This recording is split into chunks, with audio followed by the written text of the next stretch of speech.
हे guys welcome back to my मेरो another mini vlog. आज म जाँदैछु अत्तरिया महोत्सव हेर्न, किनभने आज अत्तरियामा आउँदै हुनुहुन्छ own and only my favourite singer Samiksha Adhikari. Favourite singer आउने भएपछि मिस गर्ने त पोसिबलै छैन नि गाइज। साँझको समय भएकोले रोडमा ट्राफिक अलि धेरै थियो, जसले गर्दा धुलो पनि मजाले खाइयो। तर समीक्षा अधिकारीलाई भेट्न पाउने भएकोले म सुपर एक्साइटेड थिएँ।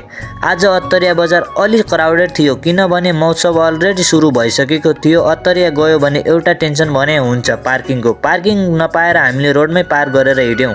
रोडमै बाइक पार गरेपछि स्ट्रेट हामी गयौँ टिकट काउन्टरतिर। 3वटा टिकट काटेर हामी भित्र छिर्यौँ। यो पटकको महोत्सव पनि त्यति क्राउडेड थिएन जति मैले सोचेको थिएँ। एकजना सिङ्गरले राम्रो गीत गाउँदै हुनुहुन्थ्यो, तर अनेस्टली भन्नुपर्दा म त समीक्षा अधिकारीको ठुलो फ्यान हो। जबसम्म समीक्षा अधिकारी स्टेजमा आउनु हुँदैन तबसम्म म यहीँ उभिएर वेट गर्छु भन्ने अडानमा थिएँ।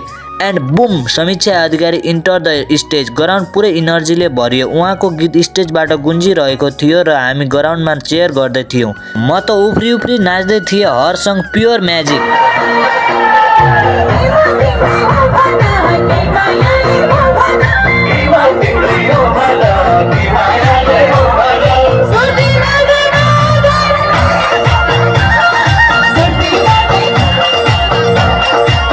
टाढैबाट भए पनि एउटै फ्रेममा आउने गरी भिडियो बनाएर मैले आफ्नो ड्रिम कम्प्लिट गरेँ। उहाँले 5-6वटा गीत गाएर निस्कँदै गर्दा म नजिकै गएँ। अलि नर्भस पनि भएँ, केही भन्न सकेन, तर उहाँले मेरो भिडियोमा बाई गर्नुभयो।